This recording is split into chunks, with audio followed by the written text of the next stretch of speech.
This is too much. Pengine hivyo ndivyo unavyoweza kuelezea kile ambacho wekundu wa Msimbazi Simba mpaka sasa wakiwa na rais wao wa heshima Mo Dewji wangali wakikifanya kuelekea msimu mpya 2026 2027, na hasa kwenye eneo lipi? Kwenye kiungo cha ushambuliaji, wale wanaopenda kushambulia kutokea pembeni, katika kujenga mashambulizi ya Simba, katika kutengeneza fursa za kufunga. Ni kwa sababu leo hii wekundu wa Msimbazi Simba, baada ya tetesi za muda mrefu kuhusiana na uwezekano wa wao kumsajili kiungo wa kimataifa Afrika Kusini Keleso Makhalwa, wamehitimisha tetesi hizo kwa kuonyesha kwamba ilikuwa tetesi za uhakika, kwa sababu wamemtambulisha Keleso Makhalwa kama miongoni mwa wachezaji wao wapya kwa msimu wa 2026 2027 chini ya kocha Steve Barker. Huyu Keleso Makhalwa ambaye ni raia mwenzake wa Afrika Kusini, matarajio ni kuona wakipambana vilivyo kuhakikisha Simba wanawapa furaha mashabiki wao, wanawapa furaha wa Tanzania katika michuano ya kimataifa. Ndio Simba wanakwenda kushiriki katika ligi ya mabingwa barani Afrika kwa msimu mwingine tena, baada ya msimu uliomalizika 2025-26 kumaliza katika nafasi ya pili, na hivyo kujitwalia tiketi ya kuwakilisha nchi kwenye michuano ya ligi ya mabingwa barani Afrika. Msimu uliomalizika Simba waliishia katika hatua ya makundi, na tena wakitoa nafasi ya 4 kati ya timu 4 kwenye kundi lao. Kwa lugha nyingine walimaliza mkiani. Sasa ujio wa Keleso Makhalwa na wengine ambao tayari wameshatambulishwa wakiungana na waliokuwapo, maana yake ni kwamba Simba chini ya Steve Barker inatarajiwa kufanya vizuri zaidi kwenye ligi ya mabingwa barani Afrika, ambako wao kwa misimu ya nyuma, ukiondoa huu msimu uliomalizika, mara zote break ya kwanza huwa ni robo finali. Sasa kuimarika kwa Simba, ujio wa Keleso Makhalwa na wachezaji wengine ambao wameshatambulishwa kama Ibrahim Dumbia, matarajio ni kuona wakifika mbali zaidi. Lakini Simba inakwenda kupigania taji la ligi kuu Tanzania bara ambalo haijalitwaa kwa misimu 5 mfululizo, likiangukia tu mikononi mwa watani zao wa jadi Yanga. Simba wanakwenda kujaribu kutetea kwa mara ya pili mfululizo taji la kombe la shirikisho la benki ya CRDB, lakini pia taji la kombe la muungano na michuano mingine mbalimbali. Huyu Keleso Makhalwa ni kiungo wa kimataifa wa Afrika Kusini ambaye hivi sasa umri wake ni miaka 29, maana alizaliwa Januari 3 mwaka 1997. Tulishawahi kumjadili kupitia jukwaa hili la Mbwaduke Start Sport Next Level, tukizungumzia juu ya tetesi kwamba Simba wako mbioni kumpata, na tukieleza vile vile kwamba haikuwa kazi nyepesi kwa mchezaji huyu wa Sekokune United, kwa sababu klabu nyingi zilikuwa zikimhitaji. Miongoni mwao ni pamoja na vigogo Kaizer Chiefs wa kule nchini Afrika Kusini. Maana Kaizer Chiefs wana hadhi ya Simba na Yanga kwa Afrika Kusini, wao na Orlando Pirates.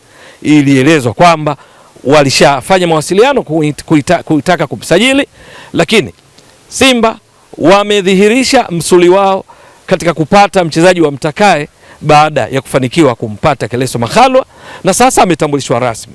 Mchezaji huyu urefu wake ni around 5'5", guu lake lenye nguvu zaidi ni la kulia, lakini hupenda kucheza zaidi akitokea kushoto kama inverted winger, ambapo huingia ndani na kufanya majaribio ya kufunga, hutoa pasi saidizi kwa wenzake, na katika kutekeleza majukumu hayo akiwa anatumia zaidi uwezo wake mkubwa wa kuchomoka na mpira kwa kasi, kupiga chenga. Matokeo yake amekuwa miongoni mwa wachezaji muhimu wa timu ya Sekokune United, na pia amekuwa miongoni mwa wachezaji waliong'ara katika ligi ya Afrika Kusini kwa msimu uliomalizika 2025-26, huku pia ikikumbukwa msimu wa 2024-25 alikuwa ni miongoni mwa wachezaji watatu waliokuwa wakiwania tuzo ya UMVP, mchezaji bora katika ligi kuu ya Afrika Kusini PSL, akiwa pamoja na Lucas Ribeiro Brazil wa Mamelodi Sundowns, lakini pia Dile Bohile Mofokeng wa Orlando Pirates, katika kinyang'anyiro ambacho hata hivyo mshindi wake alikuja kuwa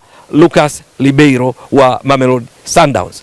Sasa kwa msimu uliomalizika, huyu Keleso Makhalwa miongoni mwa wale aliyofanya ni kuiwezesha Sekokune United kumaliza katika nafasi ya 5 ya ligi kuu ya Afrika Kusini, ligi namba 4 kwa ubora barani Afrika. Sekokune mpaka ligi inakamilika walikuwa wamefunga mabao 32. Yeye alikuwa ametoa assist 6, pasi saidizi za mabao, na hivyo kuchangia mabao yote ya Sekokune katika ligi kuu ya Afrika Kusini kwa 19%. Maana mabao 6 yalifungwa kutokana na jitihada zake za kutoa assist. Lakini hiyo haitoshi, alitengeneza nafasi kubwa za wazi za kufunga ambazo wenzake hawakuzitumia vizuri, nafasi 15. Na hivyo ingawa hakufunga kwa msimu mzima akicheza mechi 27, lakini yale majukumu mama ya kama kiungo ushambuliaji kutokea pembeni, kwamba kwenda kuwavuruga walinzi wa timu pinzani na hasa kwenye upande wao wa kulia na walinzi wao wakati, kwa sababu anakuwa anaingia ndani. Alifanikiwa kwa kiasi kikubwa, na ndio maana akitengeneza nafasi 15 za wazi za kufunga, big chances. Lakini Keleso Makhalwa anakumbukwa zaidi kwa alichokifanya msimu kabla msimu huu uliomalizika 2025-26. Kwenye msimu wa 2024-25 wakati akiwa miongoni mwa wachezaji watatu walionyesha kiwango cha juu mno kwenye ligi kuu ya Afrika Kusini kiasi cha kushindania nafasi ya kuwa MVP, ni kwamba alisaidia Sekhukhune United kumaliza katika nafasi ya 4 kwenye ligi kuu ya Afrika Kusini, top 4. Yeye alifunga mabao 6, alitoa assist 11, akichangia mabao 17, mchango wa mabao wa zaidi ya 30% kwa timu yake ya Sekhukhune United na kuisaidia kumaliza katika nafasi 4 za juu. Huyu anachokifanya hakistaajabishi sana, kwa sababu alishabainika kipaji chake tangu akiwa mdogo, na alikulia katika kituo cha Mamelodi Sundowns, akawa miongoni mwa wachezaji vijana katika kikosi cha vijana wa Mamelodi Sundowns. Baadaye alipandishwa katika timu ya wakubwa ya Mamelodi Sundowns kabla ya kuondoka na kwenda kuzitumikia mbalimbali kabla ya kutua Sekhukhune United, na sasa yupo katika kikosi cha wekundu wa Msimbazi Simba chini ya kocha raia mwenzake wa Afrika Kusini Steve Barker. Anaungana na raia wenzake wa Afrika Kusini ndani ya Simba, Neo Maema kutoka Mamelodi Sundowns ambako yeye aliwahi kupita.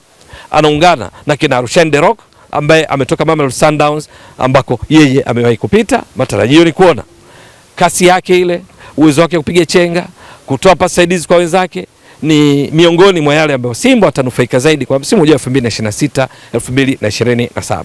Sasa kwa nini tunasema this is too much kwa Simba?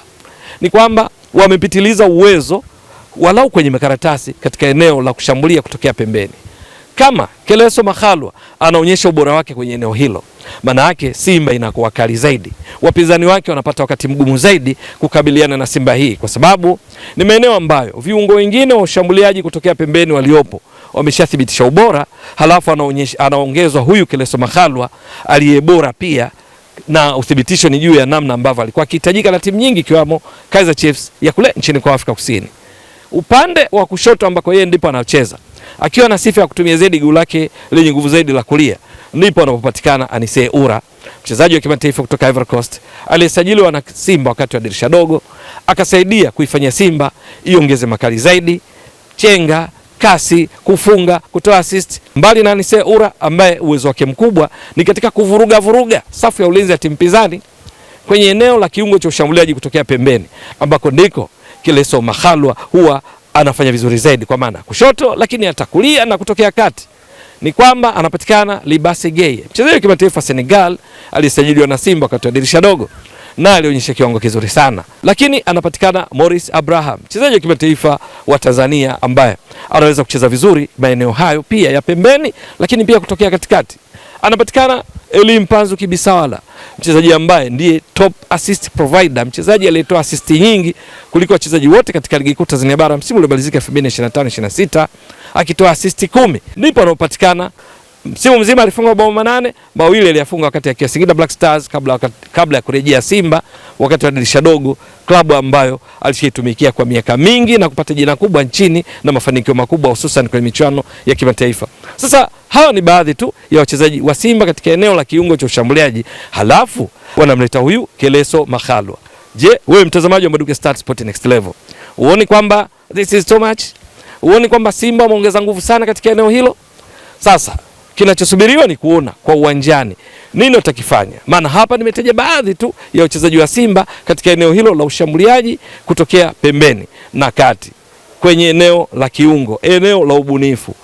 Keleso Makhalwa anamuongezea kocha Steve Barker na benchi la ufundi la Simba wakiwamo wakina Suleiman Matola nguvu ya kushambulia hasa kutokea pembeni. Simba kwenye michuano ya ligi ya mabingwa barani Afrika inatarajiwa ifanye vizuri zaidi, kwa sababu shambulia yake hutegemea pembeni, na ndipo ambapo pamekuwa na nguvu kubwa. Hawa kina Mpanzo, hawa kina Libasegea, hawa kina Ura, hawa akina Keleso Makhalwa na Morris Abraham na wengineo. Ni Simba ambayo inatarajiwa pia ifanye vizuri katika michuano mingine kama ligi kuu Tanzania bara, kombe la shirikisho la benki ya CRDB, kombe la muungano, na pia kucheza kandanda safi ikiwa yenyewe ina dominate, inatawala zaidi mechi mbalimbali kutokana na wachezaji bora ambao wameshatangaza kuwasajili akiwemo huyu Keleso Makhalwa, huku pia wakimuongeza mshambuliaji Ibrahim Dumbia, mfungaji bora katika ligi kuu ya Mali kwa msimu wa 2025-26 akimaliza na mabao 17. Je, itakuwa vipi? Ni swala kusubiri na kuona kwamba hii Simba ambayo ni too much katika eneo la kiungo cha ushambuliaji hasa kutokea pembeni baada ya ujio wa Keleso Makhalwa itabadilisha vipi ubora huo kwenye makaratasi uwanjani ili kumwezesha kocha Steve Barker kutimiza mipango yake na hatimaye kuwapa furaha wana Msimbazi. Ni swala la kusubiri na kuona, lakini Keleso Makhalwa wakati akitangazwa kutua, bila shaka kichwani atakuwa anajua miongoni mwa changamoto anakwenda kukabiliana nazo. Moja, Sekhukhune United anayotoka kwenye ligi kuu ya Afrika Kusini, cheza yake, mapambano yake yalikuwa sio kuwania taji la ligi kuu ya Afrika Kusini, kwa sababu wakubwa wanafahamika katika ligi kuu ya Afrika Kusini mara nyingi ni Mamelodi Sundowns, Orlando Pirates, Kaizer Chiefs. Ndio historia inaonyesha ligi kuu ya Afrika Kusini. Sekhukhune wakimaliza top 4 ni mafanikio makubwa, lakini kwa Simba mafanikio ni ubingwa. Kinyume chake kwa mashabiki wa kundi Msimbazi, Simba bado lazima ajue kwamba anakuja kwenye timu yenye malengo makubwa zaidi. Sekhukhune anashiriki ligi ya mabingwa barani Afrika, Simba anashiriki ligi ya mabingwa barani Afrika, lazima ajue kwamba anakuja kwenye daraja la juu kwenye klabu anakwenda kuichezea. Lakini pressure ya mashabiki wa Sekhukhune United alikotoka sio sawa na kwa kundi Msimbazi Simba. Mashabiki wa kundi Msimbazi Simba kama walivyo mashabiki wa klabu nyingine nyingi kubwa duniani, wao kila mchezo huwa wanataka kushinda na kushinda na kushinda. Kwa sababu hiyo shinikizo ni kubwa zaidi pengine kuliko alikotoka Sekhukhune United. Lakini lingine muhimu ni kwamba ushindani ndani ya Simba ni mkubwa wa namba. Yeye amekuwa akifanya vizuri katika ligi kuu ya Afrika Kusini, lakini anatoka kwa kundi la Msimbazi Simba ambako kwenye nafasi anayocheza waliopo wameshathibitisha ubora wakiwa chini ya kocha Steve Barker na uaminifu wao kwa mashabiki wa Simba, viongozi wanachama juu ya ubora wa hali ya juu alioonyesha. Maana yake ni kwamba na yeye anapaswa kulifanya daraja lake liwe la juu zaidi ili kupigania nafasi ya kucheza katika timu ambayo uhakika wa namba unathibitishwa katika kile ambacho mchezaji anapata nafasi anaonyesha kile ambacho ametumwa na benchi la ufundi kwenda kukifanya uwanjani. Vinginevyo huyu mwamba Keleso Makhalwa, bonge la kiungo cha ushambuliaji, itakuwa vipi? Ni swala kusubiri na kuona. Mtazamaji wa Mbwaduke Stats Sport Next Level, endelea kuunga mkono channel hii kwa kuhakikisha kama una subscribe, una share, una like na kucomment. Mwasilishaji wako ni mimi Ramadhani Mbwaduke almaarufu kama mzee wa data. Shukrani jazilan. Bye bye.